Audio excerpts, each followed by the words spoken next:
यह पढ़ाई है, सत्संग नहीं। जैसे लौकिक पढ़ाई में बच्चों में देखा जाता है कि यह पढ़ाई को प्रैक्टिकल में लाता है या सिर्फ टाइम पास करता है, हर एक बात को धारण करता है या नहीं। ऐसे यहाँ भी बच्चों को अपने अंदर देखना चाहिए कि हमारे अंदर कितनी धारणाएं हो रही हैं। ऐसे नहीं खाली आए, सुने और चल पड़े जैसे अन्य सत्संगों में करते हैं। यह कोई साधारण सत्संग नहीं है कि सुने या नहीं सुने, बैठे रहें, आधा घंटा बैठे रहें बस।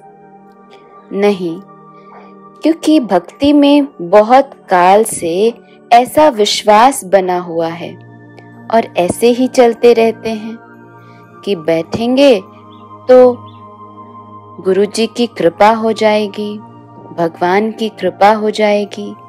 इसको कहते हैं अंधश्रद्धा, ब्लाइंड फेथ। तो इससे अपने को बाहर निकालना है।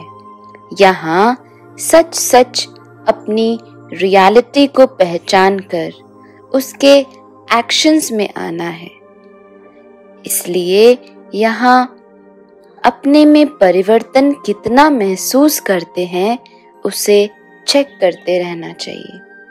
अपने में जो 5 विकार हैं उनके छूटने का अनुभव हो रहा है।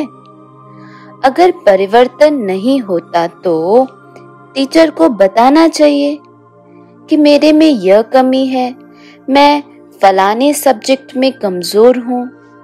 तब तो टीचर निवारण समझाए, फिर उस पर सावधानी मिलेगी, शिक्षा मिलेगी। तो उन शिक्षाओं को स्वयं में धारण कर आगे बढ़ते रहना है। अपने को देखना चाहिए कि हमारे में चेंज आ रहा है। अगर चेंज नहीं आता तो समझना चाहिए कि हम में कुछ नहीं पाया। जो प्रैक्टिकल में एक्शन करते हैं वह छिप नहीं सकता, सबूत दिखाई पड़ती है। जैसे कोई बुरा कर्म करता है तो भी प्रत्यक्ष में आता है, और अगर अच्छे कर्म करता है तो भी प्रत्यक्ष में आता है। इसलिए यहाँ सारा मदार प्रैक्टिस पर है। अपने लाइफ पर पूरा पूरा अटेंशन दो और अपने कर्मों को स्वच्छ बनाते चलो।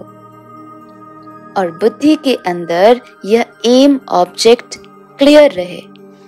जैसे पढ़ाई में भी एम ऑब्जेक्ट होता है ना, कि मैं पढ़कर इंजीनियर बनूं, डॉक्टर बनूं। ऐसे यहाँ पर भी पढ़ने से मुझे कौन सी स्टेटस पानी है, ये बुद्धि में क्लियर रखना है, तब तो पुरुषार्थ चलेगा। अगर एम ऑब्जेक्ट नहीं होगा तो अलबेले हो जाएंगे, पुरुषार्थ में ढीले हो जाएंगे। तो अलबेलेपन को स्वयं से दूर कर अलर्ट बनना है, क्योंकि यहाँ एम ऑब्जेक्ट है मनुष्य से देवता बनने की।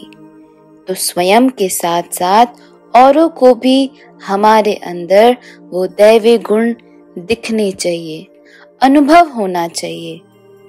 इसके लिए अपनी धारणाओं को चेक करते रहो। बीच बीच में अंतर्मुखी बन, एकांत में बैठ स्वयं की चेकिंग करो और कमियों को सुप्रीम टीचर को शेयर करो। तो बाबा भी इलाज बताएंगे और इन शिक्षाओं को जीवन में उतारते रहो तो लक्ष्य तक पहुंच जाएंगे।